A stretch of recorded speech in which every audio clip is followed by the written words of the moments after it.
the absence of that, they think there's all these good people on the market. One of the questions I ask an employer is, especially in sales, or anywhere where it's really visible on money, saving money or making money, you're VP of sales, you've got 20 guys on your sales team. Your CEO comes in, your CFO comes in, closes the door, says you've got to cut your sales force 20%. That's 4 people. Who do you cut? I go, that's all the great talent on the marketplace today. I go, there are rare exceptions. There are tech companies that have lost their funding. They're shutting down. And I said, and that A player hits the market. And I go, he's got the shelf life of water on the surface of the sun. Because an A player, everybody knows who's an A player. They're sucked up like this. They're not the guys that are going to drift around in your 8-week hiring process. Doesn't that make sense? They've got to admit it. If I say it, if I say, well, then you're only going to get access to the unemployed and the desperate, then they're sitting there like this on the other end of the phone. You've got to get them to say it. If you're in this situation, what would you do? I cut my worst 4. So do you think there's situations that a VP of sales would cut his best 4? No. Then why do you think there's all this great talent? There's more bodies out there. One of the lines we're using that's working real well in this economy to break into a situation, not that we necessarily search on this, is let us give you an option. Because, Mr. Employer, do you want to hire the best available person in someone's database? Or do you want to hire the best available person on the market?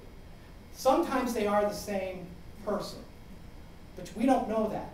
If you engage a firm to do a search, and we can line up a couple of the people we found against a couple of the people you found, and the commitment we make is we won't present to anyone that's on Monster, Career Builder, or Hot Chops in that situation. Because that's their paranoia. Their paranoia is that we're going to get the resume a day before them, their HR department gets it, they're going to be obligated to a $20K fee, they're going to be like, crap, this is the same thing HR got me. You've got to show them a more polished version of what they want. I'll keep going.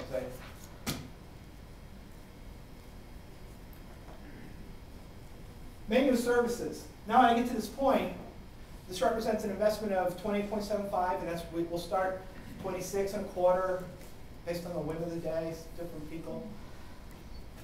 And I'm telling you, what happens is, by the way, when they negotiate, when I started, I quoted 30. They said, we pay 20. What do you think I did? 25. No, I took 20. When I was new, I sucked. I rolled over. That's one of the lessons I learned. When you quote 28.75 or 26.5 or something like that, you'll settle within usually a couple percentage points of that. Versus 30, 20, let's meet in the middle of 25. That's a pretty common thing that people do. You start at a weird percentage and you say, well, we've studied, and we do. So I'm not saying anything that's out of school. We studied, and we know it takes longer. And for us to do the job right, is it more important for you to save $3,000 or $4,000 on the front end on the fee, or have somebody that can, whether it's if it's engineering, accounting, because please don't think this only applies to salespeople. You've got to be creative enough to figure out how to put it in your niche. Every position in a company either makes or saves money in some way, shape, or form. Engineering could be development, could be something getting product out to market share.